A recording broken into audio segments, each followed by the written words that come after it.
주와 사망으로부터 나의 삶은 변하구나.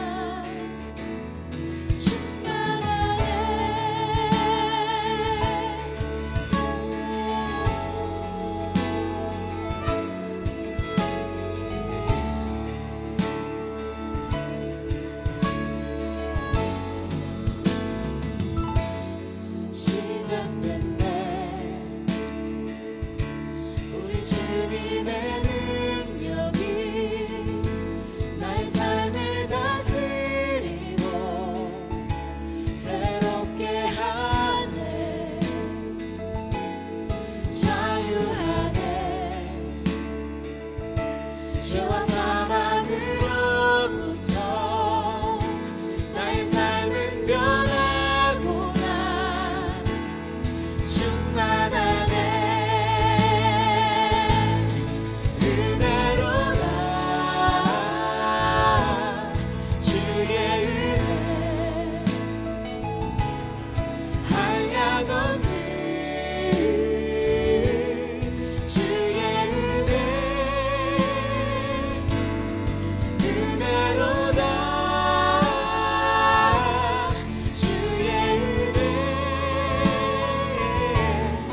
변함없는 신실하신 주의 은혜.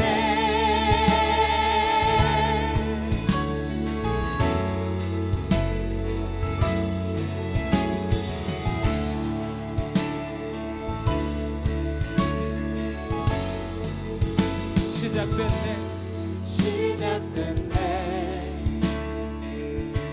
우리 주님의 능력이 나의 삶을 다스리고 새롭게 하네.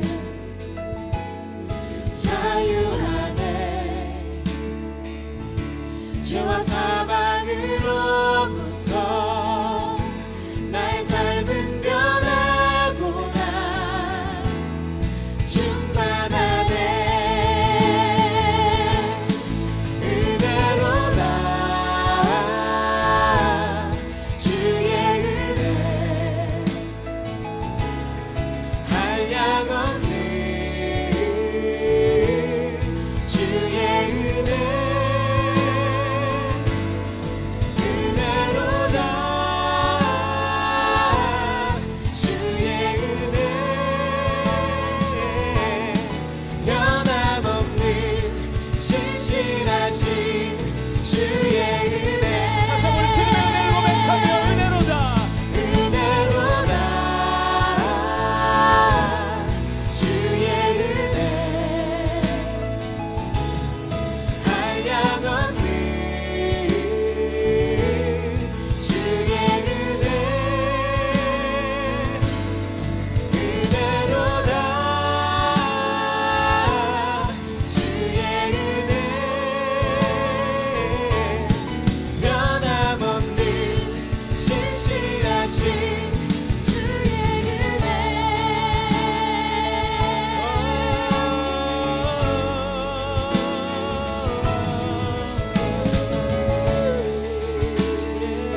주님.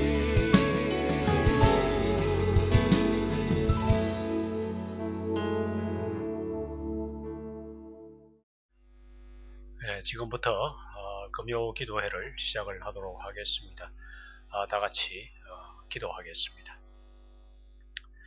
감사하신 하나님 아버지, 이 시간에도 저희들이 함께 또 시간을 맞추어서 주님의 말씀 앞에 앉았습니다.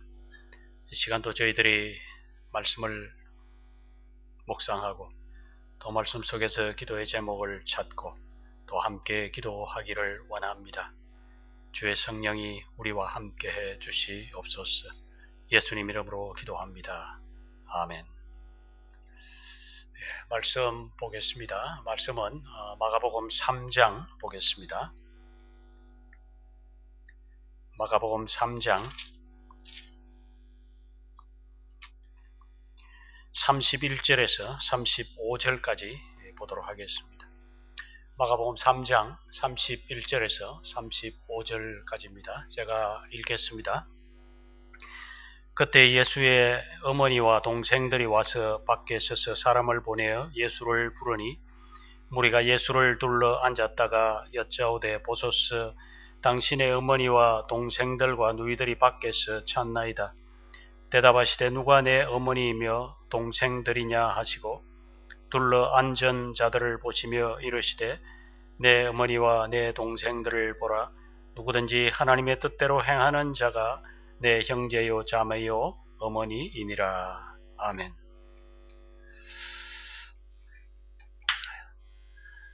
우리나라에 가톨릭이 들어온 지는 벌써 200년이 훨씬 넘었습니다. 우리 개신교의 역사도 아시는 대로 벌써 백수십 년이 지났습니다. 처음 기독교가 우리나라에 들어왔을 때 굉장히 큰 가치관의 충돌이 있었습니다. 사실 그때만 해도 우리나라는 유교 사상이 철저히 자리 잡혀 있던 그런 시대였습니다. 그러다가 보니까 기독교 정신과 가장 부딪히는 것이 바로 제사제도였습니다. 제사제도는 조상을 공경하는 유교 문화의 상징이지요. 조상이 죽으면 그 영이 귀신이 되어 떠돌아다니고 있어 그 후손들이 그 귀신을 잘 섬겨야 그 조상 귀신들이 복을 가져다 준다고 그렇게 생각하고 있는 거지요. 그런데 사실 정작 공자 자신은 귀신이 있는지 없는지 사후세계가 있는지 없는지 모른다고 했습니다. 공자의 제자들이 공자에게 귀신과 사후세계에 대해서 물었을 때 그가 이렇게 이야기를 했다고 합니다. 사람의 일도 잘 모르는데 귀신의 일을 어떻게 알겠느냐? 또 살아생전의 일도 잘 모르는데 죽어서의 일을 내가 어떻게 알겠느냐라고 했다고 하죠. 그러니까 사실 공자 자신은 귀신도 모르겠고 사후세계도 모르겠다고 한 거죠. 그러나 공자는 사람이 세상의 모든 문제를 해결하는 정신은 인이라는 사상이라고 설파했지요. 인을 실행하는 방법으로 예를 말하고 예를 실천하는 방법으로 이제 관혼상제를 강조했습니다. 이 관혼상제에서 공자는 조상이 죽었을 때 예를 표시하는 방법으로 제사를 드릴 것을 말하고 있는 것입니다. 공자는 조상에게 제사를 지내는 이유는 부모가 나를 인간으로 태어나게 해준 그 근본을 잊지 않고 보답하기 위해서 제사를 해야 한다고 했습니다. 그러니까 공자가 말하는 제사는 조상의 사후 귀신을 모시는 그런 행위가 아니라 나를 낳아주시고 길러주신 이 조상에 대한 고마움의 표시였던 것입니다. 그런데 이런 공자의 사상이 후대에 와서 조상의 신을 잘 섬겨야 복을 가져다 준다고 제사상을 차려놓고 절을 하는 그런 행위로 변하고 말았던 것이죠. 이러다가 보니까 기독교가 우리나라에 들어왔을 때 이런 제사 제도가 귀신 숭배 또 우상 숭배의 의미로 이해될 수밖에 없었으니 당연히 거부하게 된 것입니다. 사실 이 문제에 처음 가톨릭이 우리나라에 들어왔을 때 이 문제 때문에 엄청난 핍박을 받게 되어지고 수많은 순교자가 생기게 되는 역사가 있었습니다. 그러다가 가톨릭 교회는 이 제사 제도에 대한 입장을 수정을 했습니다. 지금은 제사 제도는 고유한 풍습의 한 예로 생각하고 제사 드리도록 허용하고 있습니다. 하나의 타협 같은 거지요. 그러나 원래는 그렇지 않았습니다. 적어도 지금부터 80년 전까지만 해도 가톨릭 교회에서도 제사 제도를 우상 숭배라고 아주 엄격하게 금했던 것입니다. 그런데 개신교, 우리 교회는 처음부터 지금까지 변함없이 조상 제도를 성경의 말씀에 위배되는 행위로 금하고 있습니다. 우리 개신교가 제사를 금하는 이유는 그것이 부모에 대한 효와는 상관없는 미신 행위라고 그렇게 이해하기 때문입니다. 제사가 미신이라는 의미는 사람이 제사를 드릴 때 정말 조상신이 내려와서 음식을 먹는 것이 아니라는 것이지요. 사람이 죽으면 그 혼이 떠돌다가 조상들이 제사를 드릴 때 그곳에 와서 음식을 먹고 그것에 만족하면 자손에게 복을 주고 제사 음식을 제대로 주지 않으면 노해서 화를 내린다는 그런 것은 만들어낸 일종의 환상, 일종의 미신이라고 하는 것입니다. 이생을 떠도는 혼령이 있다고 하는 생각하는 것은 부모의 영혼이 아니라 성경은 뭐라고 합니까? 악한 영이라고 하죠. 타락한 천사, 귀신들이라고 분명히 하고 있습니다. 흔히들 사람들은 제사를 거부하는 그리스도인들을 향해서 이런 비난을 하지요. 너희는 조상도 없느냐, 부모도 없느냐, 너희 예수쟁이들은 부모도 모르는 이 쌍놈 아니냐, 이런 비난을 하기도 합니다. 여러분들 정말 그들이 말하는 것처럼 기독교가 부모도 모르는 부모 복양과는 거리가 먼 그런 종교일까요? 그렇지 않습니다. 하나님은 십계명 중에서 사람과의 관계에 대한 언급을 하시면서 제일 먼저 제5계명에서 내 부모를 공경하라고 부모에 대한 공경을 강조하고 있는 것을 보게 되어집니다. 예수님 자신도 마가복음 7장에 가서 보면 당시 유대인들, 특별히 바리새인들이 부모님을 제대로 모시고 도와드리지 않으면서 하나님께 다 드렸다고 고르반이라고 하는 그런 어떤 이 모습을 바라보면서 부모님을 외면하는 그들을 비판하고 비난하고 있는 예수님의 모습을 우리는 성경에서 읽어볼 수가 있습니다. 특별히 예수님이 마지막 십자가에 매달려 죽어가는 그 고통의 절정의 순간에서도 노년의 자기 어머니를 생각하는 그 마음은 감동이지요. 십자가의 아래에 있던 제자 요한에게 보라, 그가 네 어머니니라 하면서 그 노년에 있는 그 어머니를 요한에게 맡기고 있는 그런 모습을 볼 수가 있습니다. 예수님의 그 어머니를 향한 그 효심이 얼마나 감격스러운가 하는 것을 우리는 보게 되어집니다. 예수님의 제자라고 할 수 있는 바울도 디모데전서 5장 8절에서 이런 말을 했지요. 누구든지 자기 친족, 특히 자기 가족을 돌보지 아니하면 믿음을 배반한 자요 불신자보다도 더 악한 자니라 라고 했습니다.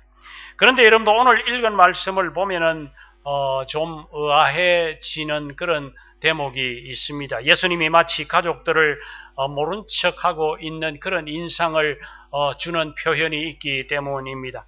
오늘 말씀을 보면 예수님이 계시는 집 문 밖에 예수님의 어머니와 동생들이 와서 예수님을 찾고 있는 장면이 기록되어져 있습니다. 왜 이들이 예수님에게 왔을까요? 그 이유가 있습니다. 그것은 마가복음 3장 21절에 보면은 예수님이 미쳤다는 소문이 퍼지게 된 것입니다. 예수님이 수많은 병자들을 고치고 귀신을 쫓아내는 능력을 행한다는 소문이 퍼지면서 일부 사람들이 예수님이 귀신의 힘을 빌어서 그 능력을 지금 행하고 있다고 그런 소문을 퍼뜨리게 된 것이지요. 그래서 예수님의 가족들이 예수님을 집으로 데리고 가려고 지금 예수님을 찾아오게 된 것입니다. 오늘 말씀에 보면 예수님의 아버지 요셉은 오지 않은 것으로 보여집니다. 그래서 성경학자들은 아마도 요셉은 예수님이 공생애를 시작하시기 전에 벌써 죽었을 것이라고 그렇게 추정을 합니다. 한 가정의 아버지가 죽었으면 장남인 예수님이 가정에 가장 노릇을 해야 할 텐데 귀신 들려 미쳤다는 소문이 퍼지니까 가족들이 안타까운 마음에서 예수님을 데리러 달려온 거지요. 그때까지 예수님의 가족들은 예수님이 하나님의 아들 메시아라고 하는 이 사실을 그들이 깨달지를 못하고 있었던 겁니다. 예수님을 데리러 와 보니 지금 예수님의 주변에 수많은 사람들이 둘러쳐 있었습니다. 그러니 예수님의 어머니와 동생들이 예수님에게 가까이 갈 수가 없었던 상황이었습니다. 그래서 결국 사람들을 보내어 예수님께서 예수님께 지금 밖에 가족들이 와 있다고 하는 것을 알려달라고 그렇게 부탁을 한 것 같습니다. 오늘 말씀 32절에 보니까 사람들이 예수님에게 이렇게 말합니다. 당신의 어머니와 동생들과 누이들이 밖에서 찾나이다. 여기에 보면 예수님의 남동생이 아마 여러 명 있었던 것 같고 또 여동생도 여러 명 있었던 것 같습니다. 이 복수로 기록된 것을 보면은 막 그렇게 보여집니다. 예수님은 자기를 찾고 있다는 말을 듣고 어떤 반응을 보이십니까? 33절에 보면은 누가 내 어머니이며 동생들이냐?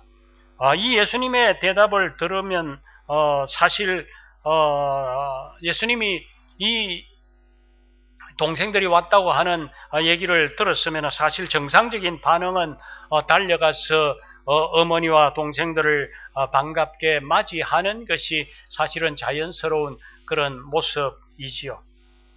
그런데 예수님은 전혀 다르게 반응을 하십니다. 아마 전혀 예상 밖입니다. 잘못 들으면 예수님이 지금 가족들에게 아주 심하게 화가 나 있는 그런 어떤 반응입니다. 너무도 냉정하고 쌀쌀한 그런 반응을 지금 보이고 있는 모습입니다. 먼 길을 걸어서 지금 아들을 찾으러 왔고 또 형님과 오빠를 찾으러 왔는데 나는 저들을 모른다 하시는 것 같은 그런 인상입니다. 여러분, 도대체 이 예수님의 말씀에 무슨 의미가 있을까요? 예수님이 지금 가족관계를 거부하고 부정하고 있는 그런 것일까요? 아마 그런 것은 아니겠지요. 그러면 도대체 예수님의 의도는 무엇일까요? 34절과 35절을 우리가 눈여겨볼 필요가 있습니다. 둘러 앉은 자들을 보시며 이르시되 내 어머니와 내 동생들을 보라고 그렇게 하십니다. 이 주변에 있는 제자들을 가리켜서 그들이 바로 내 가족이고 내 식구들이라고 한 거죠. 그러니까 예수님이 지금 말씀하시는 의도는 혈육으로 맺어진 가족의 개념이 아니라 그보다 더 넓고 깊은 그 하나님의 가족, 영적인 가족에 대한 그 개념의 말씀을 하시려는 그런 의도가 이 속에 담겨 있는 것을 우리는 볼 수가 있는 것입니다. 온 세상을 창조하신 하나님을 아버지라고 그렇게 부를 수 있고 그의 아들 예수 그리스도의 십자가의 복음을 믿을 수 있는 바로 그들이 하나님의 자녀라고 그렇게 지금 말씀하고 있는 거지요. 35절을 한번 보시기를 바랍니다. 누가 하나님의 가족이라고 그렇게 합니까? 누구든지 하나님의 뜻대로 행하는 자가 내 형제요 자매요 어머니라고 그렇게 하고 있습니다. 여러분들, 이 말은 우리가 혈통과 나라와 인종을 초월해서 예수 그리스도를 믿는 모든 사람들이 그리스도 안에서 한 가족으로 살 수 있다고 하는 그런 것이지요. 하나님을 아버지라고 부르는 모든 사람들이 그리스도 안에서 한 형제라는 개념을 지금 가르쳐 주고 있는 것입니다. 특별히 35절은 하나님의 뜻대로 행하는 자는 모두 한 가족이라고 그렇게 하고 있습니다. 하나님의 한 가족, 영적인 가족이라는 그런 의미이지요. 자, 그러면 여러분들, 하나님의 뜻대로 행하는 자는 이 어떤 의미가 있을까요? 오늘 말씀 속에서는 구체적으로 언급을 하고 있지는 않습니다. 그러나 우리가 성경 전체를 두고 하나님의 뜻을 행하는 자가 누굴까를 한번 생각을 해 보았으면 좋겠습니다. 아마도 여러 가지를 우리는 성경 가운데서 생각을 해 볼 수 있겠습니다만은 아주 오늘 간략하게 한 3가지 정도만 정리를 해 보려고 합니다. 첫 번째는 예수 그리스도를 진정으로 만나는 체험이 있어야 합니다. 우리가 교회에 나오면서 신앙생활을 하기를 시작하려면 사실 여러 가지 새로운 경험을 하게 되지요. 찬송을 하고 기도를 하게 되고 설교를 듣게 되어집니다. 또 성도들과 새로운 만남의 교제 속에 들어가게 됩니다. 일부 사람들은 질병이 치유되고 문제가 해결되고 삶이 변화되기 시작합니다. 그 외에 사람마다 다양한 체험을 하게 되죠. 이런 다양한 체험들이 신앙생활을 하면서 경험을 하게 되지만 절대적으로 반드시 체험해야 되는 것은 아닙니다. 절대적으로 반드시 체험해야 되는 것이 있죠. 그것은 바로 예수 그리스도를 진정으로 만나는 것입니다. 이것이 바로 예수 그리스도를 하나님의 뜻을 이루는 자가 첫 번째 해야 될 일이라고 하는 것입니다. 예수 그리스도를 진정으로 만난다고 하는 것, 이것을 성경에서는 뭐라고 합니까? 성경에서는 그것을 거듭나야 한다고 말하고 있습니다. 어느 날 니고데모라고 하는 사람이 예수님을 찾아와서 묻습니다. 예수님, 어떻게 하여야 구원을 얻을 수 있습니까? 라고 질문을 합니다. 그때 예수님께서 그에게 뭐라고 했습니까? 거듭나야 된다고 그렇게 말씀하셨습니다. 물과 성령으로 거듭나지 않으면 그 누구도 하나님의 나라를 볼 수가 없다고 그렇게 하셨습니다. 이건 절대적인 체험이라는 말이죠. 아무리 교회를 오래 다녀도, 아무리 오랫동안 직분을 받고 있어도 정말 진정으로 거듭나지 않으면 안 된다는 것입니다. 지난 세기에 영국과 미국에서 참 말씀 증거자로 유명했던 휘필드라고 하는 목사님이 계십니다. 이분은 늘 했던 설교 내용은 당신은 거듭났습니까? 하는 그런 주제를 가지고 설교를 했습니다. 어느 청년이 그 설교를 듣고 감동을 받고 목사님을 따라다니고 싶었습니다. 그래서 그 청년은 가는 곳곳마다 이 조지 휘필드 목사님을 따라다니면서 그분의 설교를 듣기를 시작을 했습니다. 그런데 목사님이 가는 곳곳마다 늘 우리가 거듭나야 한다고 끊임없이 이 주제를 가지고 말씀을 증거하는 것이었습니다. 그래서 어느 날은 이 청년이 목사님에게 이렇게 이야기를 했다고 합니다. 목사님, 거듭나야 한다는 설교를 제가 벌써 70번도 넘게 들었습니다. 이제 좀 다른 주제를 가지고 좀 설교를 해 주시면 안 좋겠습니까? 그랬습니다. 그때 조지 휘필드 목사님이 그 청년을 한참 바라보더니 하시는 말씀이 이렇습니다. 바로 너 때문에 내가 이 설교를 계속한다고 그렇게 했습니다. 그러니까 그 청년은 목사님의 설교를 듣는 것이 좋아서 따라다니고 섬기기는 하지만은 목사님이 보기에는 아직까지도 진정으로 거듭난 그런 모습이 아니었다고 하는 것이지요. 여러분들, 하나님의 가족이 되는데 첫 번째 조건은 바로 진정으로 예수 그리스도를 만나서 거듭나는 그런 체험을 해야 한다는 것입니다. 자신을 곰곰이 돌아보십시다. 진짜 내가 예수 그리스도 안에서 거듭난 사람인지를 한번 돌아보십시다. 다른 사람은 몰라도 자신은 스스로 자신을 돌아볼 때 내가 진정으로 거듭난 사람인지 아닌지는 어느 정도 판단할 수 있을 것이라고 저는 봅니다. 우리의 자신이 진정으로 거듭났는지 정말 한번 살펴보고 거듭날 수 있는 그런 기회가 여러분들의 삶 가운데 있게 되기를 주의 이름으로 축원합니다. 두 번째 하나님의 가족이 되는 조건이 무엇입니까? 저는 하나님과 예수 그리스도를 더욱더 알아가야 한다고 생각합니다. 호세아서 6장 3절에 보면은 힘써 여호와를 알자라고 그렇게 했습니다. 그러니까 신앙생활이라고 하는 것은 우리가 찬송도 배워야 되고 기도도 배워야 하고 헌금도 해야 되고 선행도 해야 되고 여러 가지 신앙생활에 필요한 것들을 우리가 해야 하지요. 그러나 필수적으로 우리에게 필요한 것은 뭐냐? 하나님을 알아가는 것입니다. 하나님을 어떻게 알 수 있습니까? 사실 하나님에 대한 모든 것은 성경 가운데 자세하게 기록이 되어져 있죠. 하나님께서는 자신을 이미 성경 속에 모두 다 계시하고 계십니다. 그래서 우리가 성경을 깊이 알아갈수록 하나님에 대해서 더 깊이 알 수 있는 것입니다. 여러분들 어디엔가 미쳐본 일이 있습니까? 사람들은 때로 밤을 새워가면서 컴퓨터 게임을 하기도 하고 음악을 듣기도 하고 영화를 보기도 하고 드라마를 이렇게 보기도 하지요. 여러분들, 이처럼 우리가 하나님을 더 깊이 알고 싶어서 말씀을 밤을 새워가면서 그렇게 읽어본 적이 있으십니까? 기도를 밤을 새워가면서 해본다든지 좋아하는 목사님의 이 설교를 밤을 새워가면서 그렇게 들어봤던 그런 적이 있으십니까? 여러분들, 우리가 정말로 하나님의 가족이 되어가려면 날마다 하나님에 대해서 더 깊이 알아가는 그런 과정이 우리에게 필요한 것입니다. 성경을 계속해서 읽고 묵상하고 공부하는 그런 시간이 우리에게 끊임없이 있어야 된다는 것이죠. 세 번째, 하나님의 가족이 되기 위해서는 하나님과 같은 목표를 가져야 한다고 생각합니다. 한 시인이 이런 시를 썼습니다. 우리는 사랑할 때 서로의 눈을 보고 있었죠. 그러다가 결혼을 하고 가정을 이룹니다. 부부가 된 우리는 이제 공동의 목표를 바라봅니다. 그렇습니다. 결혼하기 전에는 서로의 가던 길이 다르고 생각이 달랐지요. 그러나 결혼을 하여서 한 가정을 이루면 부부는 이제 하나의 공동 목표를 향해 달려가야 진정한 한 가족이 될 수가 있습니다. 제 아내는 화가가 꿈이었습니다. 화가가 되는 것이 그의 꿈이었습니다. 초등학교 때부터 늘 사생대회에 나가면은 상을 받는 것이 일상화가 되어 있었던 그런 아이였습니다.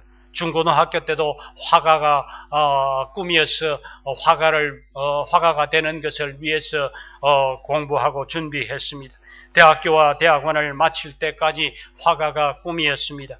졸업 후에는 프랑스 유학을 계획하고 있었습니다. 그러나 저를 만나서 하나님이 새로운 꿈을 주셨고 그 모든 지난날의 꿈을 접고 저와 함께 지금까지 40년을 복음 전하는 이 공동 목표를 가지고 달려가고 있습니다.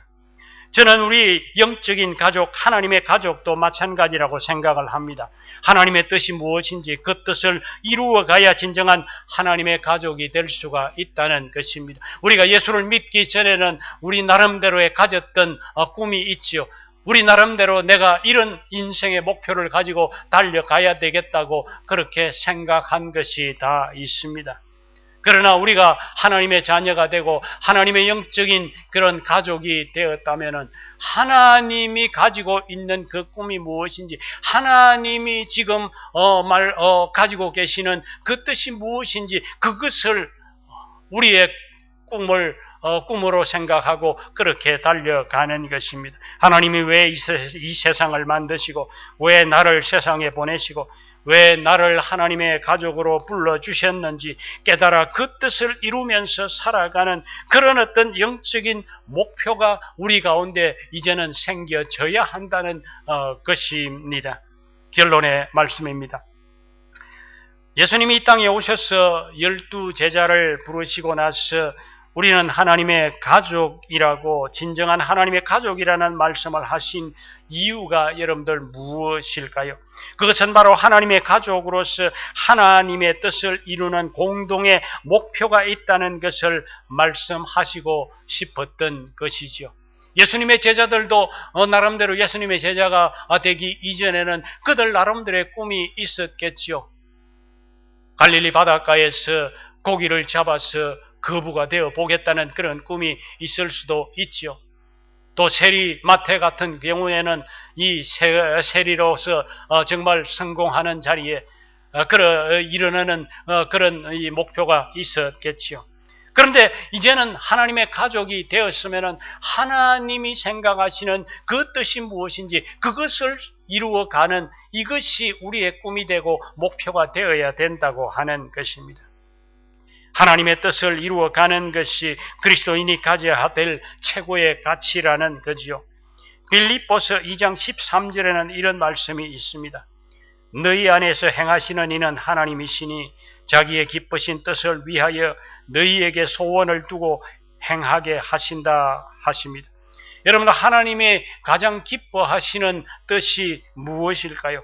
그것을 성경 속에서 우리는 많이 찾아볼 수가 있지요. 그러나 하나님이 가장 기뻐하시는 뜻은 무엇보다도 세계 만방에 복음을 전거하는 것이 아니겠습니까?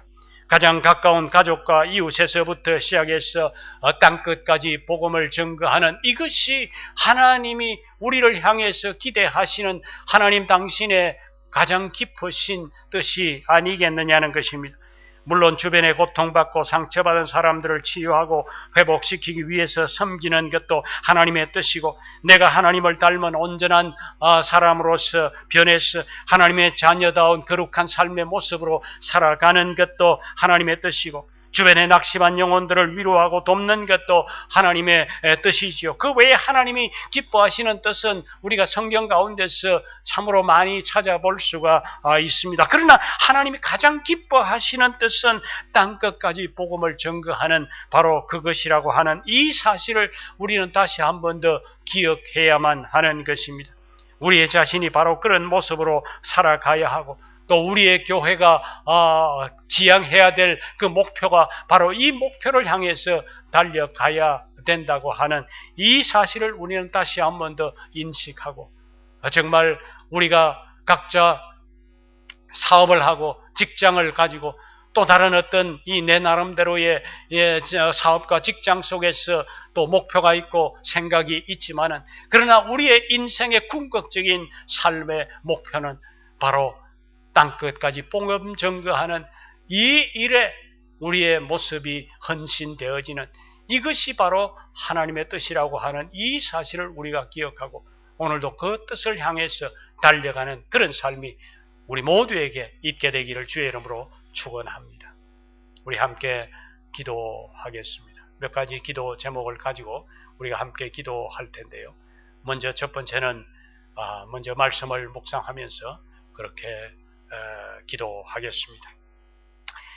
예수님은 우리가 모두 그리스도 안에서 한 영적인 가족, 하나님의 가족이라는 말씀을 하시면서 우리가 한 가족이 되어가는 데는 하나님의 뜻을 이루는 것이 얼마나 중요한가를 말씀하셨습니다. 하나님이 왜 나를 이 세상에 보내셨는지, 왜 나를 하나님의 가족으로 불러주셨는지를 깨닫게 해달라고 그렇게 기도했으면 좋겠습니다. 또 나를 부르신 하나님의 뜻이 무엇인지, 과연 나는 지금 하나님의 뜻을 이루면서 살아가고 있는지를 돌아보면서 그렇게 기도하십시다. 특별히 한 가정을 이루고 함께 달려가는 공동 목표는 무엇인지, 그 목표를 향해서 달려가고 있는지를 돌아보는 그런 시간이 되었으면 좋겠습니다. 다 같이 기도하겠습니다. 감사하신 하나님 아버지, 전염병으로 인해서 모든 것이 어려운 이런 상황 속에서도 이 시간까지 우리를 붙들어 주시고 여기까지 인도해 주신 것을 진심으로 감사를 드립니다. 수많은 사람들이 바이러스로 고통하고 죽어가고 있는 상황 속에서도 나를 붙들어 주시고 건강하게 여기까지 인도해 주신 것 진심으로 감사를 드립니다. 오늘 저녁도 우리가 함께 모이지는 못했지만은 이렇게 인터넷이지만은 영상 앞에 모여 앉아서 말씀 듣고 기도할 수 있게 해 주신 것 참으로 감사를 드립니다. 하나님 아버지, 무엇보다도 우리가 오늘 말씀에서 우리에게 가르쳐 주신 대로 하나님의 가족이 될 수 있도록 나를 불러주신 그 하나님의 은혜를 감사를 드립니다. 이 땅 위에서 아직도 예수 그리스도의 십자가의 죄 용서의 복음을 듣고도 믿지 못하고 들어보지도 못한 사람들이 너무도 많이 있는데, 성령 하나님이 내 마음에 역사하셔서 예수 그리스도의 십자가의 복음을 믿을 수 있도록 해주신 은혜를 생각하면 참으로 감사를 드립니다. 특별히 오늘 저녁에 우리를 하나님의 가족으로 불러주신 것은 하나님의 뜻을 이루어가는 것이라고 가르쳐 주신 말씀으로 인해서 감사합니다. 정말 하나님이 왜 나를 이 세상에 보내시고 왜 나를 하나님의 가족으로 불러주셨는지를 깨달아 알아가게 해 주시옵소서. 그냥 단순히 나를 이 세상에 보내셔서 결혼해서 가족을 만나서 행복하게 살아가는 것 자체가 하나님의 뜻은 아닐 텐데, 우리를 하나님의 가족으로 만드신 그 부르심의 뜻을 분명히 알고 그 뜻을 이루며 살아가는 자가 되게 해 주시옵소서. 오늘도 말씀을 통해서 하나님의 뜻은 내가 먼저 거듭나고 하나님의 자녀가 되고 하나님을 더 깊이 알아가며 세상 만방에 복음을 전거하여 더 많은 사람들이 하나님을 알고 하나님의 뜻을 이루어가며 살아가는 것이 하나님이 가장 기뻐하시는 뜻이라고 하는 것을 깨닫게 해 주셔서 하나님이여, 우리가 그 하나님의 뜻대로 살아가는 저희들 되게 해 주시옵소서.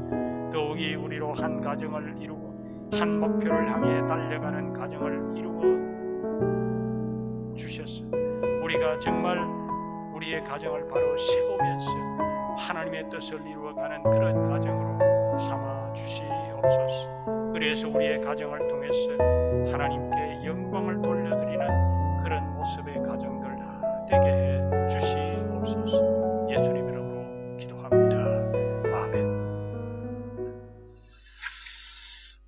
두 번째 기도 제목은 우리가 늘 기도하는 대로 코로나 바이러스 위해서 우리가 기도하십시다. 어떻게 기도해야 되는지는 여러분들이 이미 다 알고 계십니다. 바로 함께 기도하도록 하십시다. 하나님 아버지여, 전 세계가 정말 전염병으로 인해서 팬데믹 상태에 빠져 있습니다. 무엇을 어떻게 해야 되는지 정말 알 수 못하고 우왕좌왕하고 있는 모습입니다. 이런 상황 가운데서 수많은 사람들이 고통으로 신음하고 죽어가고 있는 상황입니다. 하나님 아버지의 모든 전염병이 하나님이 허락하신 것이라면 분명 여기에는 하나님이 우리에게 주시려는 메시지가 있을 줄 믿습니다. 하나님 아버지, 무엇보다도 이런 교회를 통해서 정말 인간들의 죄악이 무엇인지, 정말 인간들이 죄악에 대한 하나님의 진노하심인지 우리가 우리의 자신들을 돌아보게 해 주시옵소서. 하나님을 외면하고 하나님을 무시하고 하나님이 없다 하고 인간의 교만함이 하늘을 찌르고 있는 이 세상을 향한 하나님의 진노하심의 모습은 아닌지 우리가 돌아볼 수 있게 하고 깨닫게 해 주시옵소서. 온갖 이념과 철학이 하나님의 살아계심을 거부하고 하나님을 부인하고 있습니다. 하나님의 진노하심이 아닌지 하나님이여 인생들의 연약함을 돌아볼 수 있게 해 주시옵소서. 온갖 거짓과 불법과 동성애와 마약과 거짓 신들을 섬기는 무당과 점치는 자들이 난무하는 이 세상을 향한 하나님의 경고의 메시지가 아닌지 우리의 자신들을 돌아보게 해 주시옵소서. 하나님의 교회를 파괴하고 하나님을 믿는 사람들을 핍박하는 자들에 대한 하나님의 심판은 아닌지요. 하나님 아버지, 저들이 깨닫게 해 주시옵소서. 무엇보다도 주의 교회가 교회답지 못하고 하나님의 말씀이 말씀대로 제대로 선포되지 않고 그리스도인들이 깨끗하고 정결한 하나님의 백성다운 모습으로 살아가지 않고 정말 하나님의 뜻을 이루어가면서 살아가지 않는 자기의 멋대로 하나님을 믿는다고 하면서 그렇게 살아가고 있는 이 그리스도인들에 대한 하나님의 진노하심은 아닌지요. 하나님 아버지, 다시 한 번 더 기회를 주셔서 교회가 교회다운 모습으로 회복할 수 있게 해 주시옵소서. 성도가 성도다운 모습으로 다시 회복할 수 있도록 성령 하나님이여 그들로 깨닫게 해 주시옵시고 이제는 정말 깨닫고 바른 모습으로 살아갈 수 있는 자들 되도록 해 주시옵소서. 하나님이 우리들을 용서해 주시옵소서. 하나님 아버지가 온전하심과 같이 너희도 온전하라고 했는데 그렇게 살지 못하고 온갖 범죄를 저지르면서 살아가고 있는 우리들의 모습은 아닌지 하나님이여 이제는 바르게 살겠습니다. 성령 하나님이여 우리들이 정말 이제는 말씀대로 우리가 바르게 살아갈 수 있도록 우리를 도와주시고 우리를 권고해 주시옵소서. 하나님 아버지여, 너무 오랫동안 고통 가운데 두지 마시고 바이러스의 확신을 속히 멈추어 주시옵소서. 속히 백신이 개발될 수 있게 도와주시고 연구하는 연구원들에게 지혜를 주셔서 정말 좋은 약이 개발되어져서 정말 모든 사람들이 고통 가운데서 회복될 수 있도록 도와주시옵소서. 이런 일로 인해서 서로를 향한 분노를 거치게 하시고 바이러스의 원인에 대한 손가락질로 인해서 서로 나누어지는 그런 어떤 아픔들이 우리 인간 사회에 있지 않도록 도와주시옵소서. 무엇보다도 현재 바이러스로 고통받고 있는 자들을 긍휼히 여겨주시고 불쌍히 보시옵시고 속히 회복할 수 있게 하시옵소서. 무엇보다도 사랑하는 가족들을 잃은 자들이 많이 있습니다. 잘 알지는 못하지만은 정말 그들이 절망 가운데 빠져 있을 텐데 하나님 아버지여 위로해 주시고 이웃 간에 서로 격려하는 분위기가 만들어지게 하시고 함께 더불어 살아가는 그런 기쁨이 다시 한 번 더 회복될 수 있게 해 주시옵소서. 하나님 아버지여, 이 상황이 속히 진정되어져서 우리가 함께 모여서 마음껏 찬송하고 마음껏 예배하고 마음껏 모여서 정말 함께 교제 나누는 그런 교회가 속히 우리 가운데 있도록 은혜를 베풀어 주시옵소서. 너무 오랫동안 이 일로 통해서 고통 가운데 내버려 두시지 마시옵소서. 하나님 아버지여, 이번 전염병 사태로 정말 전 세계 교회가 하나님 앞에서 좀 더 겸손해지게 하시고 예배를 소중하게 여기게 하시고 예배를 삶의 최우선으로 두고 살아가는 그런 깨달음이 우리들 가운데 있게 해 주시옵소서. 특별히 하나님이여, 이 땅 우리가 살고 있는 이 러시아 땅을 불쌍히 여겨 주시옵소서. 바이러스의 확산을 중단시켜 주시옵시고 이 일로 통해서 하나님의 백성들이 깨닫게 하시고 하나님을 두려워할 수 있게 해 주시옵시고 하나님의 교회들이 말씀으로 다시 돌아가는 그런 은혜를 허락해 주시기를 바라고 원하옵니다. 하나님의 교회가 바르게 말씀으로 바르게 설 수 있는 그런 기회를 허락해 주시옵소서. 예수님 이름으로 기도합니다. 아멘. 세 번째 기도 제목을 드리도록 하겠습니다. 특별히 이 시간에는 우리 정치 지도자들을 위해서 좀 기도해야 되겠습니다. 요즘 이제 참 정치 지도자들을 이렇게 바라볼 때 권력을 이용해서 온갖 불법과 성적인 범죄를 저지르고 있는 그런 모습이 너무도 만연되어 있는 그런 모습을 보면서 참으로 안타까움을 금할 수가 없습니다. 말하는 것도 상식과 법칙에도 어울리지 않는 막무가내식 발언들을 하는 그런 어떤 모습을 너무도 자주 대합니다. 무엇보다도 잘못을 저지르고 나서는 자기 반성과 또 자성하는 그런 모습을 보이지 않고 죗값을 치르겠다고 하는 그런 어떤 자세는 사라지고 그냥 죽으면 끝이라고 하는 그런 어떤 행동을 바라볼 때 정말 너무도 심각합니다. 저는 이런 모습을 보면서 정말 우리 젊은이들이 배울까봐 너무도 겁이 납니다. 마음이 너무 무겁습니다. 오늘은 이 정치 지도자들을 위해서 우리가 기도해야만 되겠습니다. 그들이 진정 자기의 권력 욕심에 사로잡혀서 행동하지 않게 하고 또 나라와 공익과 정의를 위해서 자신을 희생하는 그런 모습이 그들 가운데 다시 있게 위해서 우리가 함께 기도해야 되겠습니다. 특별히 이 어려운 경제와 전염병 사태로 사람들이 아우성하고 있는 이때에 정말 정치 지도자들이 나라를 살려야 되겠다고 하는 그런 정신과 헌신과 섬김이 그들 가운데 회복할 수 있도록 하나님이여 그들의 마음을 다스려 주시옵소서라고 그렇게 간절히 우리 한번 기도하도록 하십시다. 기도하겠습니다. 살아계신 하나님 아버지여, 이 시간에는 특별히 조국 대한민국을 바라보면서 기도하기를 원합니다. 작금의 정치 지도자들의 불법과 성적인 범죄는 너무도 심각한 그런 상황입니다. 권력과 힘을 악용해서 약자를 끊임없이 괴롭히는 모습이 너무도 만연되어 있는 그런 모습을 바라봅니다. 그들의 말하는 것도 상식과 도덕과 법과도 전혀 어울리지 않고 임기응변식으로 사람들의 마음만 일시적으로 무마하면 된다는 막무가내식 발언들을 하는 것들을 보면 너무도 마음이 아픕니다. 하나님 아버지여, 사람들이 그들의 말을 더 이상 들으려고도 하지 않고 외면해버리고 자기 혼자만 살면 된다는 이기주의적인 그런 생각으로 점점 삶을 포기하려고 하는 그런 모습이 보이고 있습니다. 하나님 아버지여, 무엇보다도 잘못을 저지르고 불법을 저지르고는 자기 반성과 자성의 모습은 사라지고 죗값을 치르겠다는 용기 있는 자세는 사라지고 그냥 죽으면은 인생 끝이라는 그런 행동을 보면서 너무 마음이 답답합니다. 이런 정치 지도자들의 모습을 보면은 우리의 청소년들이 이런 모습을 보고 배울까봐 너무도 무섭습니다. 하나님 아버지의 이 일을 어찌 해야 되겠습니까? 우리의 대한민국을 참으로 불쌍히 여겨 주시옵소서. 다시 한 번 더 긍휼을 베풀어 주시옵소서. 기도로 시작했던 나라입니다.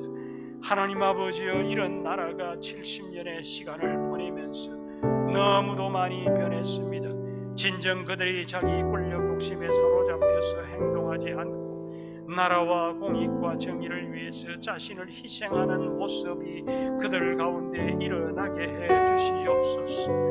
권력 정치를 위해서는 그 어떤 불법을 저질러도 된다는 이런 어떤 잘못된 생각이 사라지게 하시고, 생명을 소중히 여기고 사람의 인격을 귀하게 여기는 그런 마음들이 다시 한 번 더 일어나게 해 주시옵소서. 하나님이여, 대통령을 비롯해서 모든 장관들과 국회의원들이 자신에게 주어진 권력을 남용하지 않게 해 주시고, 그 권력을 잘못 사용하지 않도록 강력하게 하나님이여 그들의 입술과 생각과 말을 다스려 주시옵소서. 느헤미야와 같은 나라를 사랑하는 그리스도인 정치가들이 많이 일어나게 하시고, 그들이 진정 하나님의 도구가 되어 하나님의 뜻을 이루어가는 그런 정치 지도자로 세워질 수 있도록 하나님이여 도와주시옵소서. 나라를 사랑하는 마음을 주시고 나라를 바르게 세워야 한다는 사명감을 그들에게 주시고, 정말 나라를 나라다운 나라로 새로 세워가는데 하나님이여 저들을 이왕 세우셨사오니 그들을 사용해 주시옵소서. 특별히 하나님이여, 최근에 교회를 바이러스 확산의 중심에 있는 것처럼 하면서 교모히 교회를 탄압하고 교회를 말살하려는 음모를 차단하시고, 교회가 나라의 희망이고 소망이라는 생각이 온 나라에 일어나게 해 주시옵소서. 하나님 아버지여, 북한 땅을 불쌍히 여겨 주시옵소서. 핵을 만들겠다고 온 나라의 백성을 굶주리게 하고 인권을 짓밟고 기독교인들을 학대하는 그들의 만행을 언제까지 하나님이여 두고 보시렵니까? 하나님 아버지, 언제까지입니까? 언제까지 인내하고 기다려야만 합니까? 70년이 넘게 눈물로 기도하는 그 땅의 백성들의 눈물의 호소를 어느 때까지 하나님이여 외면하시려고 하십니까? 그들의 기도를 속히 응답해 주시옵소서. 그들이 마음껏 찬송하고 기도하는 날이 속히 오도록 주여 도와주시옵소서. 그래서 하나님의 뜻이 그 땅에 속히 이루어지게 해 주시옵소서. 하나님 아버지여, 다시 한 번 더 기도합니다. 이 땅을 불쌍히 여겨주시옵소서. 정말 대한민국의 하나님 앞에서 바르게 다시 한 번 더 회복될 수 있는 그런 은혜를 허락해 주시옵소서. 예수님 이름으로 기도합니다. 아멘.